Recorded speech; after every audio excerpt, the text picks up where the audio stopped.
Бетонските столбови и бетонската плоча што преку ној кникнаа пред трговскиот центар Мавровка остануваат недопрени. Рокот кој го доби мистериозниот инвеститор да ја сруши градбата истекува утре.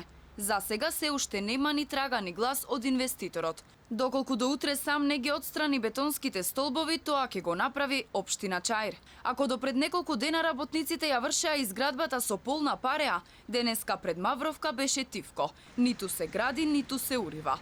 Од петокот почна да тече рокот од 8 дена, кој го постави општината за да го извести собственикот, дека треба да се урне објектот. Дали инвеститорот има намера да го направи тоа, од општината досега нема одговор, а нема глас ниту од газдата на изгореното кафуле на истата локација, иако во повеќе наврати се обидовме да го контактираме. Инвеститорот на нелегалниот објект кој се градеше тука на местото на изгореното кафуле фонтана има рок да ја сруши градбата до утре.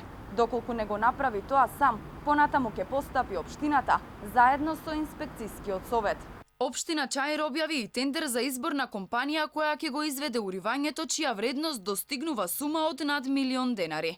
Градоначалникот на општината во изјава за медиуми рече дека тендерот не е само за уривање на овој објект. Ако инвеститорот своеволно го урне, тендерот нема да го поништат, туку ќе се користи и за други дивоградби во оваа област. Дека работите на местото на поранешна фонтана се илегални беше утврдено во текот на инспекцијата која беше спроведена на 20 јули, но кога инспекторите пристигнале на терен не го нашле изведувачот таму и затоа општината го известила преку службен весник.